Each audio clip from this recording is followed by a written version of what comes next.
So I'm going to show you how to remove this and basically plug a tire.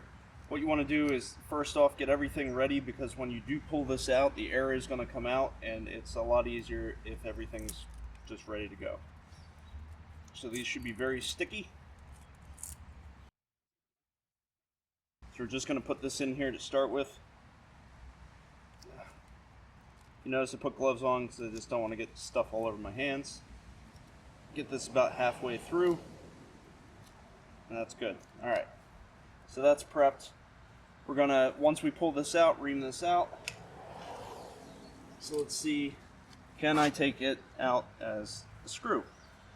So thankfully this seems like it'll come out pretty easily. If it doesn't come out easy, basically that's why I have pliers and other things like that ready to go.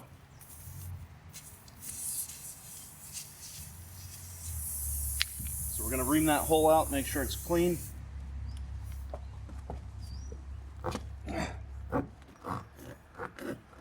Make sure it's good and clean. You can leave that there if it's not prepped already. We're going to pull this out. We're going to throw this in there.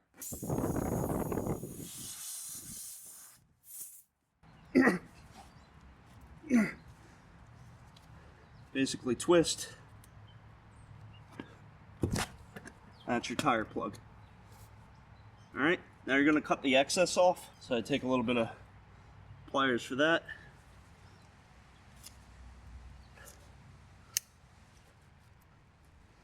So sticky.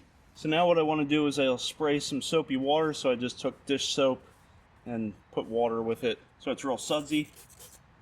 What I want to see is there should not be any bubbles forming. If this still had a leak, you would see big bubbles being formed coming around this. So this is, it looks like it's a good repair.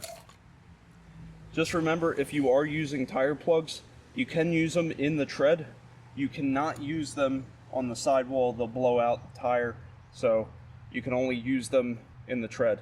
Alright, well, thank you for watching. Please subscribe and have a great day.